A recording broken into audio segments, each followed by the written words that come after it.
Iran has ramped up attacks on U.S. bases in the Middle East after Israel struck its nuclear facilities amid the ongoing war.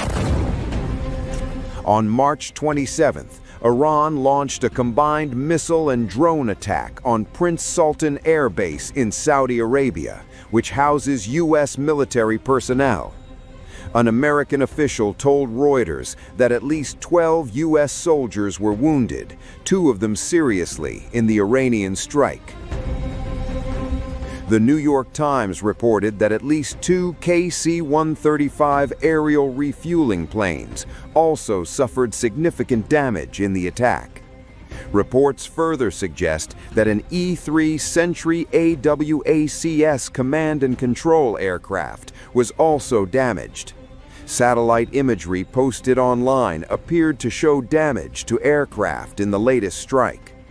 According to the Islamic Revolutionary Guard Corps, a coordinated barrage of solid and liquid-fueled missiles, along with drones, successfully penetrated the base's defenses.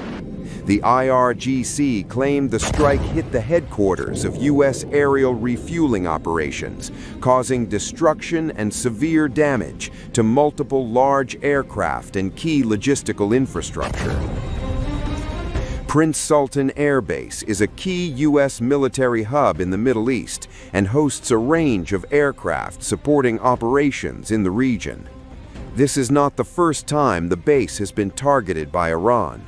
On March 1st, a 26-year-old Army Sergeant, Benjamin N. Pennington, was wounded during an Iranian attack on the base and died days later. He is one of the 13 U.S. service members killed in the war. The latest casualties add to more than 300 U.S. military personnel wounded since the war with Iran began on February 28th. Earlier on Friday, the U.S. military said 273 of them had already returned to duty. 13 U.S. troops have been killed in the conflict. Iran's attack on Prince Sultan Air Base also comes a day after U.S. President Donald Trump said Iran had been obliterated, while U.S. War Secretary Pete Hegseth stated that never in recorded history has a nation's military been so quickly and so effectively neutralized. While U.S. War Secretary Pete Hegseth stated that never in recorded history has a nation's military been so quickly and so effectively neutralized. This morning I want to give an update on the Operation Epic Fury, which is an appropriate name because we are absolutely obliterating them. Over the past 3 weeks, we've been hitting Iran's military capabilities at a level that few people have ever seen before. People never knew there was such a capability. We have the strongest military anywhere in the world by far. I built it during my first administration, and I used it during my second administration. Unfortunately, because I'd rather not have to use it. But it's a display of force and precision and skill like nothing the world has really witnessed, although you got a pretty good witnessing of it in Venezuela also. And that was a smaller version of what we're doing now. We're crushing their missiles and drone stockpiles, destroying their defense industrial base. We've wiped out their Navy completely, their Air Force completely. We've wiped out a large percentage of their missiles. And the missile launchers, without the launchers, the missiles don't do any good. And we've knocked out probably close to 90% of the launchers, probably more than 90% of the missiles themselves. Between some they fired and more than they fired, we knocked out. We've also destroyed a lot of the factories. We're continuing to do that, but a lot of the factories where they manufacture the drones and the missiles. The drones too are way down, but the reason they're down is they go one way and they don't come back, because for the most part we're shooting them down. But we also are able to, we've really done tremendous damage to the places where they make them. And just so we set the record straight, because I've been watching the Wall Street Journal's fake news and all these stories that get printed like, oh, I want to make a deal. They are begging to make a deal, not me. They're begging to make a deal. And anybody that saw what was happening over there would understand why they want to make a deal. But they say, oh, we're not talking to them. Anybody would know they're talking. And only a total fool. And they're not fools. They're very smart, actually, in a certain way. And they're great negotiators. I say they're lousy fighters, but they're great negotiators.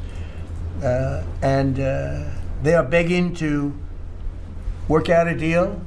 I don't know if we'll be able to do that. I don't know if we're willing to do that. They should have done that 4 weeks ago. They should have done it 2 years ago. Or they should have done it when we first came into office, because 2 years ago they had free reign under Biden. Sleepy Joe, worst president in the history of our country. When he allowed to happen to our country at the borders, and even with a thing like this. But not just him. Every president for 47 years, every president should have done this. They should have done it a long time ago, because you cannot give lunatics a nuclear weapon, and they would have had a big one. It stopped really when we did the B-2, but even before that, the Barack Hussein Obama, what he did where he gave them the Iran nuclear deal, gave them free will toward a nuclear weapon. Basically, he chose Iran over Israel and others that didn't want him to do it. But I terminated that deal. Had I not terminated that deal, you would have had a nuclear weapon years ago, and it would have been used, guaranteed. And one of the reasons you know about the guarantee is because their neighbors were sort of like bystanders. They weren't involved very much. They didn't choose heavy sides. They didn't want to, because people were concerned with Iran. There was a big black cloud over the Middle East. They were concerned, but all of a sudden the war starts, and they start shooting at these five, in particular, 5 countries. They start shooting at Qatar, Saudi Arabia, UAE, Kuwait, Oman. They start shooting at them, and everybody was shocked, including us.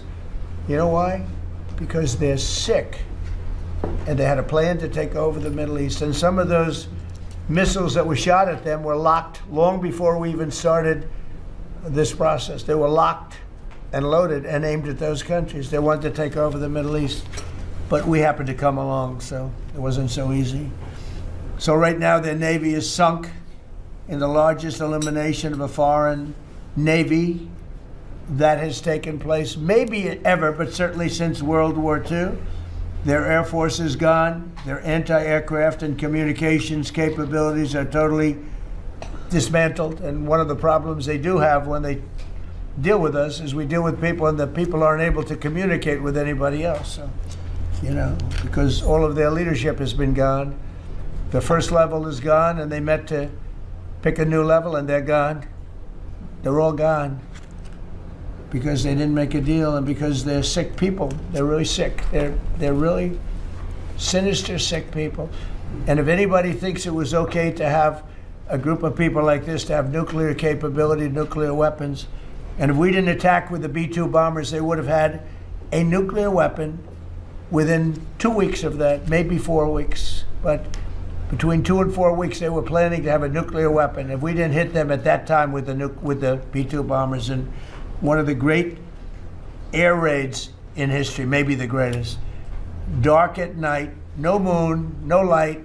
Every single bomb hit its mark and just obliterated that place. So it's now buried deep under earth. And it was an amazing thing, but they would have a nuclear, and they would have used it without question. And you know that because why did they shoot all these countries that weren't even really involved with them? They weren't involved. They had no big problems. Because they're sick, because they want to take over the Middle East, not just Israel. Certainly Israel would have been the first on their list. They would have used nuclear weapons, a nuclear, you don't need too many of them, but they would have used a nuclear weapon on Israel, and they would have used it on the neighbors, and then they would have come after us. And if we had a weak president, they would have done great damage. But fortunately, you don't have a weak president. I knew what was happening. Thank you for doing the work of the free world and having the courage to step up and stop the Iranian terror regime from holding the world hostage. That's really what it is. And 27 days ago, Iran had a modern military. Never in recorded history has a nation's military been so quickly and effectively neutralized. Operation Epic Fury is not an endless war. It's a decisive campaign with clear objectives to destroy Iran's offensive military capabilities and ensure they never obtain a nuclear weapon. This is stuff for the history books. This is stuff for legacy. Mr. President, you are acting now to ensure future generations do not have to live under the threat of a nuclear-armed Iran. However, you wouldn't know it if you listened to the dishonest hate Trump media, as you referenced. The folks here in the room, these cameras, they have a choice. You're either informing the American people of the truth or you're not. Because I hear it from my people every day. Behind every headline you write, there's a helicopter crew in the air. And behind every news banner you write, there's a battalion on the move. And behind every fake news story, there's an F-35 pilot executing a dangerous mission. My message to the media is get it right. This actually isn't something new to me. I may be a young guy, Mr. President, but I'm not a rookie in this realm. In 2007, I helped lead the surge, the public fight for the Iraq surge. Stood and watched people stand in the Senate and declare the war is lost before it even started. Who was that? It was Harry Reid. That was the Democrats and the media working hand in glove. Back then, it was 3 years into a war. Now we're 3 weeks into an operation. But see, unlike Iraq, this isn't a tie. This is not parity. This is not chaos. This is success, pure American success, on plan, and as the president said, ahead of pace. Over 10,000 enemy targets destroyed, over 140, I think now you're right, Mr. President, over 150 naval vessels sunk, underground facilities destroyed, their defense industrial base in shambles, and overnight, not only do they not have a Navy, Mr. President, they no longer have a Navy commander. IRGC's Navy commander was killed overnight in operation. So no Navy leader.